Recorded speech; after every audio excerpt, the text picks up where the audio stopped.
What's up, on my Power Addicts crew? A couple weeks ago I released a video about that right there. We welded a piece there to fix your skid plate in case the nut is stripped or it's the whole nut insert is spinning inside the frame. I showed you a quick fix in making your own plates. Today's video, nutserts. I'm going to show you guys how to put them in. So if it's the first time you guys hit Power Addicts YouTube, be sure to hit that subscribe button because I do lots of cool videos like Jeeps, cars, motorcycles, tools, reviews. You never really know, but I promise you this, it'll be educational, so be sure to hit that subscribe button. So with that being said, let's do this. Here's the skid plate of my 91. You can see my makeshift transfer case drop here. Stacking them washers, don't need no kit, works out just fine. But you can see right there where the screwdriver's hidden, that's actually the threaded insert for the frame that the bolt here, I can't see with the viewfinder sees. But that bolt right there is screwed into that. So in the event that you get stuck or it's just rotating or whatever the case may be, more times than not you just cut that spot welds right there and right over here, and maybe a little bit of drilling and grinding work, not too hard to get them out of there. But once you get it out, that's where we got to put in the new nutserts. Yeah, nutserts. I keep saying Z, don't I? Nutserts. Enter the Astro 1452 nutsert tool, I think it's what's called. I don't know what the heck it's even called.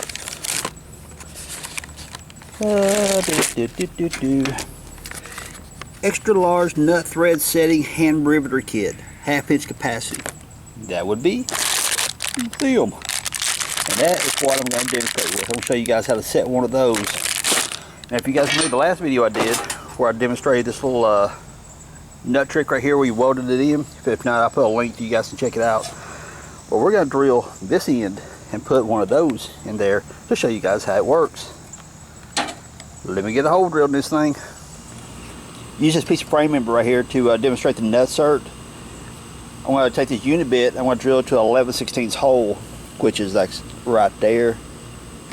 But these things, they're made to drill, you know, starting your hole out, whatever. But I always take me a smaller bit for a starter hole, then step to the unit bits to do the rest of it. So I'm going to knock this out to 11/16 right there.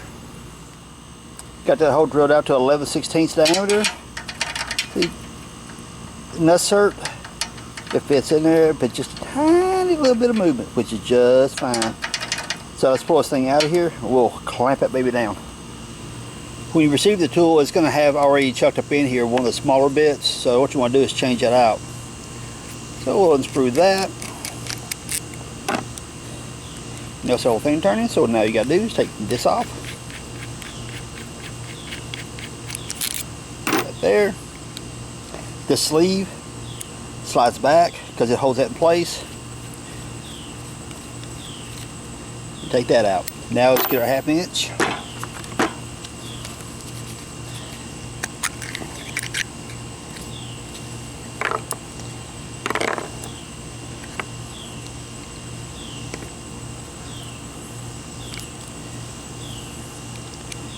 Screw that in place.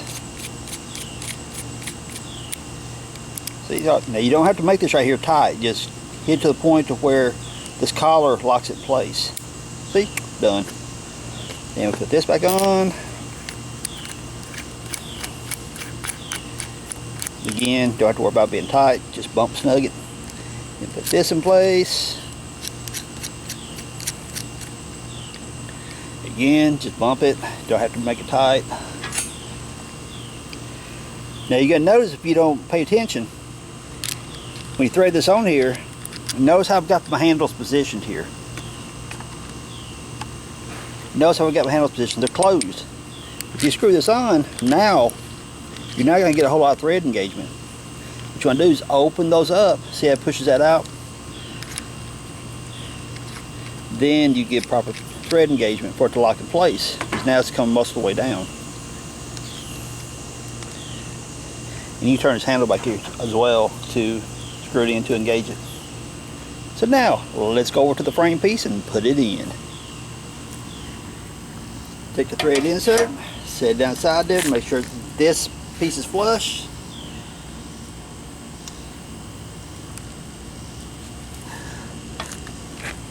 Get some junk out of the way.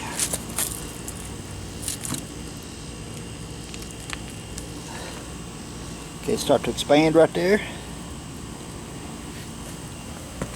Zoom in out a little bit so you guys can get sight on it. See how this is starting to expand right here?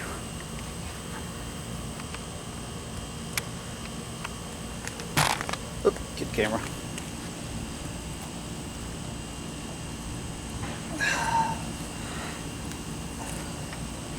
And back it off a little bit. I got a little bit more thread engagement I can go with right there. Spread it a little bit more. Ain't sure how much more I can get out of it. That's about it. Put it against my chest. Yep, that's it.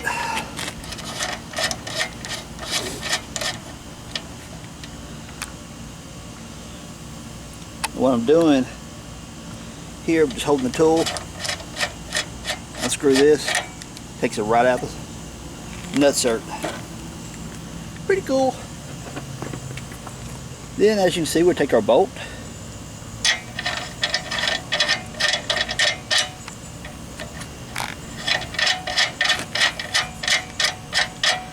And there you go. You just replaced the nutsert for your skid plate. Pretty simple. Now here's your close-up. You can see how this right here rolled out, spread, and now it's gripping the metal inside here, so it's not going to turn, rotate, or anything. And this is set nice and flush against the metal.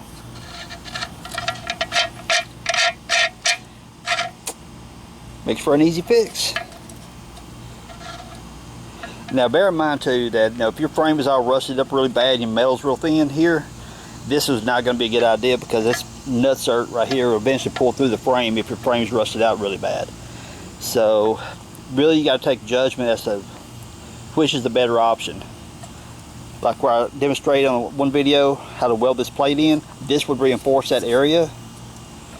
This, if you got good metal, is also a good option. That particular tool there that I'm demonstrating goes all the way down to 5/16 and all the way up to 1/2 inch, plus the metric size is equivalent in between. So really, it's up to you which choice you want to take, but there's both ways to do it. Just in case somebody wants to see it with a real skid plate boat, because you can see the tapered seat right here. Look at that. Right up in there. It's just perfect. And this side right here. So 1/2 inch 13 is your size. See that, people? Do not step on that barefooted. Mean, evil rascals. They call those critters right there cow killer ants, but actually they're not an ant, they're a wingless wasp. And I've never personally stepped on, my dad has. Let me tell you something, you don't want to go there. Yes, my dad stepped on them before, but I haven't. I've gotten lucky and I've got them around my house, but I'm never barefooted out here because of all the metal crap I do. Don't step on them, bad. Pretty awesome little tool, huh? Lots of great uses. Be sure to subscribe, because if you haven't already subscribed, be sure to subscribe, because I'm going to be doing another video later on about other uses for that tool. Not so much as other uses, because hey, it says threads. I mean, that's what it does. But it also, well, it's about using different materials, not just heavy, thick metal, but thinner metals, fiberglass, plastics, things like that. So I'll be doing a video showing what you need to do to reinforce those areas whenever you put threaded inserts in. I'm probably going to either make a set of dies, because I need something to go down to 1/4 inch or smaller. So I might make me another set of dies, or I might just order another tool. I don't know, whichever I feel froggy about. So be sure to subscribe, comment questions down below, hit me with that thumbs up if you like it. Subscribe, yeah, I already said subscribe. Share these videos, share them to your Facebook, Twitter, Reddit, whatever your social media thing is you like. Share it out. Therefore, it spreads all this information for everyone. It helps people out. So everyone, I really appreciate you hanging out with me. Peace out. Later, y'all. Oh, one more thing. Check down below. I'll put a link to you guys if you need one of these, where you can order you one up, okay?